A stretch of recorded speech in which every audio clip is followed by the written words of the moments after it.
A truly American sentiment recognizes the dignity of labor and the fact that honor lies in honest toil. The lessons of paternalism ought to be unlearned, and the better lesson taught that, while the people should patriotically and cheerfully support their government, its functions do not include the support of the people. Officeholders are the agents of the people, not their masters. The ship of democracy, which has weathered all storms, may yet be wrecked by the mutiny of those aboard. A government for the people must depend for its success on the intelligence, the morality, the justice, and the interest of the people themselves. The friendliness and charity of our countrymen can always be relied upon to relieve their fellow citizens in misfortune. The laboring man and the working man, who contribute so much to the prosperity and welfare of our country, are entitled to every consideration and the fullest protection. It is the responsibility of the people to see that public servants are honest and capable. The trusts and monopolies which gather in immense wealth, not because they benefit the people, but because they oppress them, must be restrained. I do not believe that the power and duty of the general government ought to be extended to the relief of individual suffering which is in no manner properly related to the public service or benefit. Though the people support the government should not support the people. The best government is that which governs least. I have considered the pension list of the Republic a roll of honor. Party honesty is party expediency.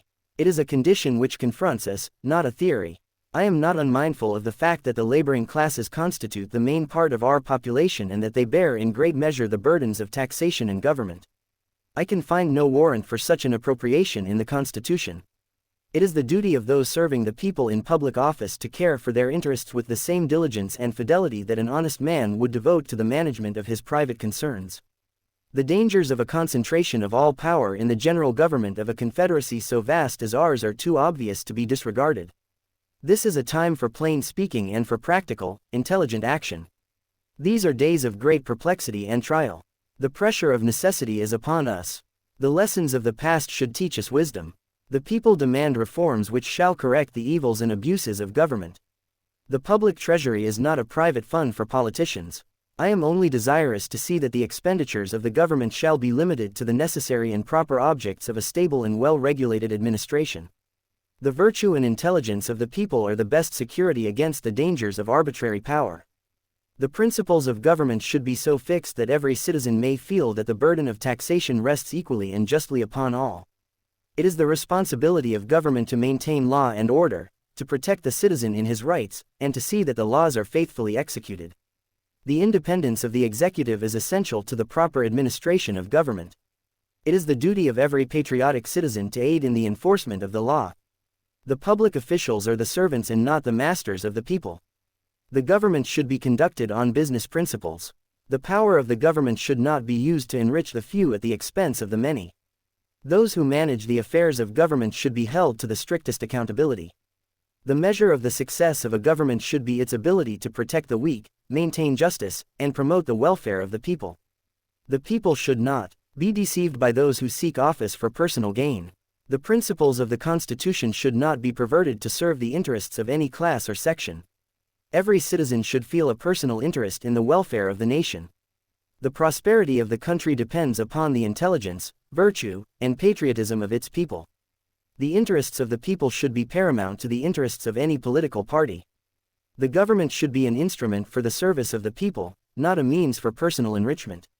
The maintenance of public virtue is essential to the permanence of the republic. The people must be ever watchful to preserve their rights and liberties. The administration of government should be honest, economical, and just. The welfare of the people should be the supreme law. The independence of the judiciary should be maintained inviolate. The best way to preserve the institutions of the country is to preserve the moral and intellectual character of the people. The liberties of the people should not be sacrificed to the ambition of politicians. The true strength of a nation lies in the character and virtue of its people. The safety of the republic depends upon the integrity of its citizens. The rights of the people should be sacredly guarded. The duty of government is to secure the greatest good to the greatest number. The blessings of liberty should be transmitted to future generations. The fundamental principles of free government should be cherished and maintained. The Constitution should be sacredly upheld and defended. The destiny of the nation is in the hands of the people. The duties of citizenship should be faithfully performed. The true basis of government is the will of the people. The perpetuity of free institutions depends upon the virtue and intelligence of the citizens. The preservation of the Union is the highest duty of every citizen. The success of democratic institutions depends upon the intelligence and patriotism of the people. The government should be administered in the interest of the whole people, not in the interest of a privileged class. The strength of the nation lies in the character of its people. The duties of government should be discharged with fidelity and impartiality. The Constitution should be upheld as the supreme law of the land. The fundamental principles of liberty and justice should be maintained inviolate. The welfare of the people should be the highest law. The responsibilities of public office should be sacredly regarded. The power of government should be exercised for the benefit of the people. The success of a free government depends upon the virtue and intelligence of the people. The duties of public office should be performed with strict regard to justice and honesty. The liberties of the people should be jealously guarded. The principles of democracy should be faithfully maintained. The administration of government should be conducted on principles of honesty and economy. The laws should be impartially and faithfully executed. The government should be conducted in the interest of the whole people. The duties of citizenship should be performed with fidelity and zeal. The strength of a free government lies in the virtue and intelligence of its people. The blessings of free government should be perpetuated for future generations. The preservation of constitutional government is the highest duty of every citizen. The principles of free government should be taught and cherished. The perpetuity of the republic depends upon the character and intelligence of the people. The Constitution should be upheld as the supreme law of the land. The liberties of the people should be sacredly preserved. The principles of democracy should be faithfully maintained. The government should be administered in accordance with the principles of justice and economy. The success of a free government depends upon the virtue and intelligence of its people. The rights of the people should be sacredly guarded. The welfare of the people should be the highest law. The responsibilities of public office should be sacredly regarded. The administration of government should be conducted with fidelity and impartiality. The duties of citizenship should be faithfully performed. The true basis of government is the will of the people.